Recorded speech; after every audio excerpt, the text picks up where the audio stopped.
প্রায় ৭২ রকম জাতের আম উৎপাদন হলেও রপ্তানি হয় ৫ থেকে ৬টা জাতের আম। আমার বাগান ৫২ বিঘা, এটা রূপালী আছে আর ৫০০ মতন গাছ আছে বাড়ি ফুল। আমরা দীর্ঘদিন ধরে এই কৃষি নিয়ে সারারা আমাদের উপদেশে গ্যাপের মাধ্যমে আম চাষ করি এবং এই বছরের সামনে বছর ভালো বাজার পাচ্ছি। সামনে আশা করছি আলহামদুলিল্লাহ ৫ তারিখের পর হয়তো একটু কম পাবো।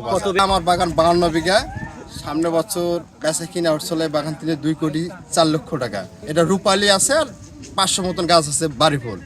এবার আশা করি দেখি ৭০ থেকে ৮০ লাখ বা ৯০ লাখ টাকা বেচা বিক্রি হতে পারে। ১,৪,০০,০০০ টাকা। এবার একটু বাজার কম আছে। গতবার বিক্রি করছিলাম আমরা ৬,০০০ ৭,০০০।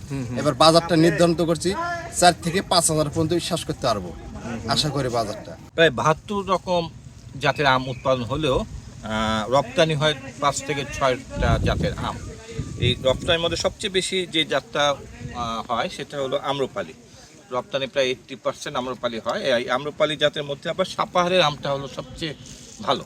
এই আমটা সাইজে ভালো, আপনার দেখতে সুন্দর এবং খেতেও খুব সুমিষ্টি, এবং বিদেশে এটার খুব চাহিদা আছে।